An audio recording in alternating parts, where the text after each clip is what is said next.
Bem, estamos chegando ao último pedaço do nosso programa de hoje e eu queria lembrar uma coisinha para vocês. O tempo acaba, mas a possibilidade de saber mais continua. Nós temos no www.tomeciencia.com.br indicações que os nossos convidados nos dão e que ali colocamos para que você possa aprofundar um pouco mais o conhecimento, completar coisas e curiosidades que eventualmente nós não tenhamos tratado até pelo tamanho. Óbvio está que a recomendação das obras inteiras de Freud seria o mínimo que eles fariam, mas existem outras coisas mais simples e menos densas, talvez, para que vocês possam aprofundar. E se vocês tiverem alguma ideia ou sugestão para o programa, anote aí, ideias@tomeciencia.com.br. Bem, continuemos, Shebab. Afinal, nós paramos com aquela questão da formação da escolha. Que cuidados deve ter uma pessoa que queira fazer uma análise para procurar? Todos e nenhum. Como é que é isso? Porque você não pode, de modo algum, tomar todos os cuidados, senão você fica paralisado. Então há um momento que você diz, bom, eu vou na inclinação. Geralmente você chega a um profissional através de alguém que você viu que se tratou com aquela pessoa e que foi bem sucedido, ou você conheceu a pessoa, o analista, fazendo uma palestra ou dando um curso e gostou do enfoque dele. Agora, essas formas, vamos dizer assim, não institucionais de escolha, elas não são as que funcionam na prática, a não ser na assim terrível chamada psicanálise didática. Que aí você tem que se sujeitar a se tratar com um analista que seja didata. Sim, mas aí no caso da formação. Dá. Sim. Ninguém dá formação de psicanálise, a pessoa se forma. Agora, o analista didata se empenha em tornar a análise da pessoa mais em conformidade com aquilo que ela aspira, né? E o que determina se aquele analista tem essa capacidade de ser didata ou não? Não tem.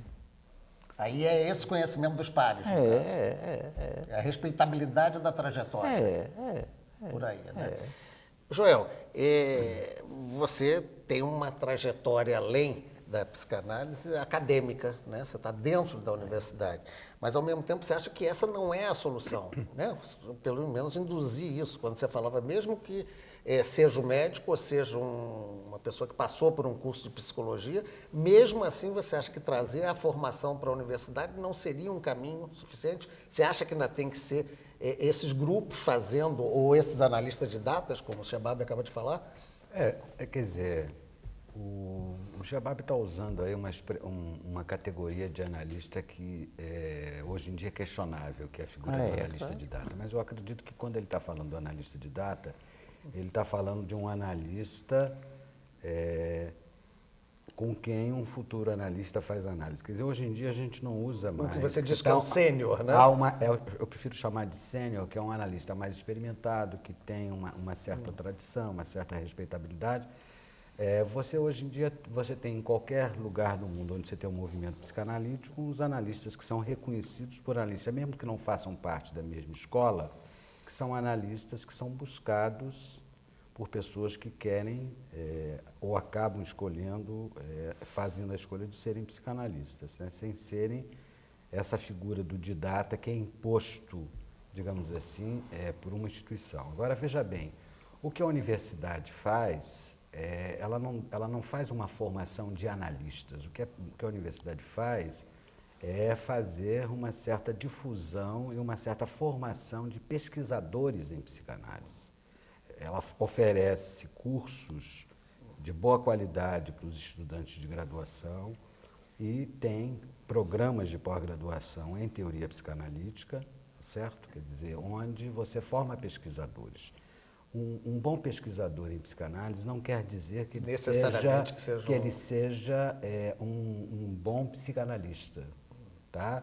Da mesma forma como um médico, um bom médico cientista que trabalha numa universidade, não quer dizer que ele seja efetivamente um bom clínico do ponto de vista da assistência dos seus pacientes. Da experiência que ele tem, né? Então, veja bem, ainda são as instituições de psicanálise, pelo tripé que eu falei, uma análise de iniciação, uma formação teórica e uma prática supervisionada que vão formar psicanalistas sensu estrito, né? O que a universidade faz é formar pesquisadores em psicanálise. A contribuição que a psicanálise deu, me parece, para as instituições de psicanálise, foi o fato de que, na medida em que ela dá um conhecimento teórico de pesquisa mais elaborado, ela teve um feedback sobre as instituições de psicanálise, exigindo que as instituições de psicanálise melhorassem o nível da formação teórica e a qualidade dos analistas. Essa foi a contribuição que a psicanálise na universidade deu para as instituições de psicanálise. E a formação dos analistas. Para a formação dos analistas. Foi especificamente essa. Agora, a função da universidade é de disseminação do saber e formação de pesquisadores, não de formação de psicanalistas. Certo. Um aspecto, Miguel, que me chama a atenção é vocês, quando falam na necessidade do estudo, do aprofundamento, e evidentemente, quanto mais experiência, mais qualidade que teria-se para ajudar as pessoas. Vamos inverter. Você acha que todo mundo tem que fazer análise ou merece fazer? Até os cursos que tem? Ou que indicações você daria? Até porque você fica vendo ali, poxa, esse troço é importante, eu que não fiz, estou menor do que quem fez. Quais são os critérios que você indica para... Eu vou tentar dizer isso de uma forma bastante coloquial, né? Eu, enfim, acredito que, enfim, em primeiro lugar, que essa afirmação de que todos precisem de análise seja uma afirmação falsa. Certo. Eu queria dizer assim, dessa forma direta mesmo. Há muitas formas de a gente dialogar com a gente mesmo, há muitas maneiras de a gente pôr os nossos bastidores, né, na boca da cena e poder dialogar com esses bastidores sem que a gente necessite de um analista como interlocução, como interlocutor, né? Você pode fazer isso no seu trabalho, você pode fazer isso com seus amigos, você pode fazer isso de muitas formas na sua vida, de formas, aliás, bastante criativas, diga-se de passagem. Pode citar algum exemplo? Como é que poderia ser isso? É aquilo que todos nós fazemos.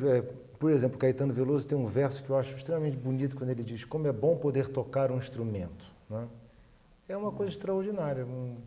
Numa tarde de uma tristeza qualquer, enfim, se você ser capaz de, enfim, pegar um violão e você tocar violão, e você brincar naquele violão, e ali você conseguir falar de algum modo das coisas claro, expressar de alguma forma daquilo que está te afetando, né? Mas há aqueles onde esse diálogo se emudece e esse diálogo ele se cristaliza em torno de mesmas cenas que se repetem e que impedem que aquele sujeito tenha criatividade, deixe a vida fluir, né? Quando esse diálogo fica interrompido, quando esse diálogo, quer dizer, quando esse interlocutor emudece, aí é fundamental, e eu realmente acredito muito que a psicanálise seja uma ferramenta poderosa e importante para poder restituir essa capacidade de a gente mesmo poder se escutar. E o que seria o momento de descoberta disso? Essa cristalização, você acha que as pessoas se tocam realmente dela? Tem consciência? Dor. Sofrimento.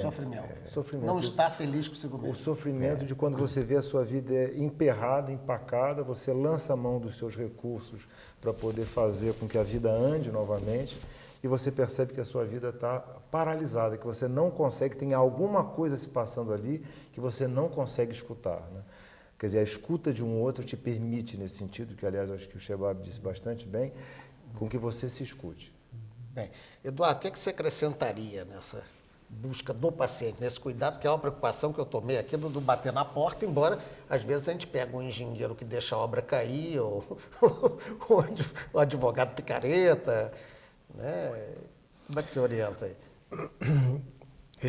Bom, eu vou tentar, sei lá, ampliar minha explicação porque que eu disse que, na minha opinião pessoal, né, isso não teria solução porque não tem problema.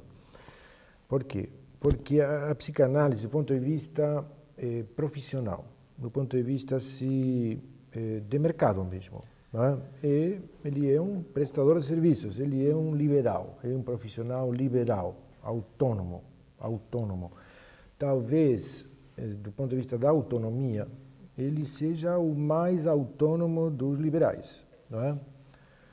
Por quê? Porque dentro de, estamos falando agora há pouco, outros liberais, como ser o advogado, o próprio médico, etc., como que o paciente está garantido, o Miguel estava comentando antes, para acertar com a escolha. Então, com o psicanalista é pior ainda, não é? Porque não tem sequer a condição da formação universitária. Não tem a condição de ter um reconhecimento por parte do Estado. Ele não tem nenhuma condição. A autonomia dele é quase que absoluta, pelo menos era até agora. Não é? Então, como que se sustenta tudo isto?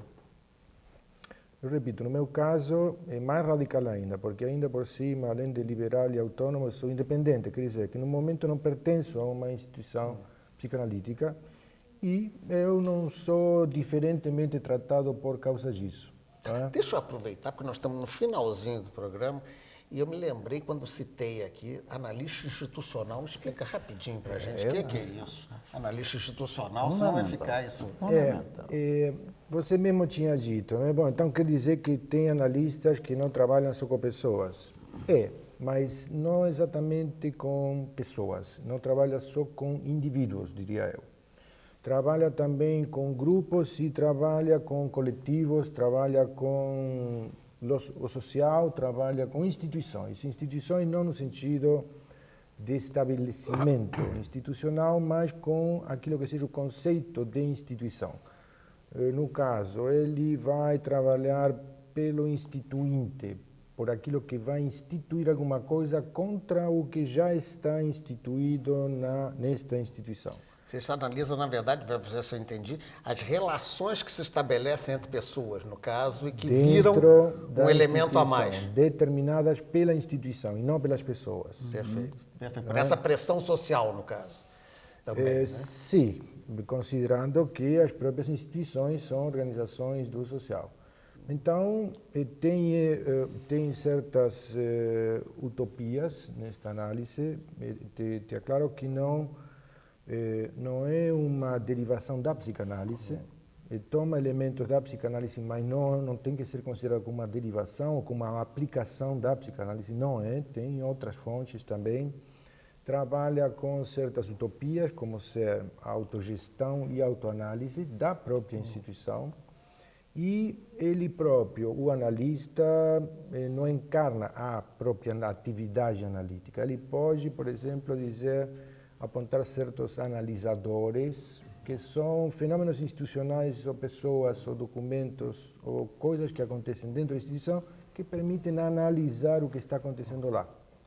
Bem, eu lamento só não ter mais tempo, porque o papo estava bom. Eu quero agradecer ao Eduardo Lossicha, ao Joel Birman, ao Wilson Shebab e ao Miguel Calmon, todos psicanalistas, essa oportunidade de nos deixar conhecer um pouco mais desse assunto. E vou me dar a liberdade aqui de fazer uma reflexão final que a presença deles me enseja. É bom a gente ser um pouquinho mais consciente e pensar um pouco e ganhar conhecimento. É o que a gente pretende com o Tome Ciência. Até a próxima semana.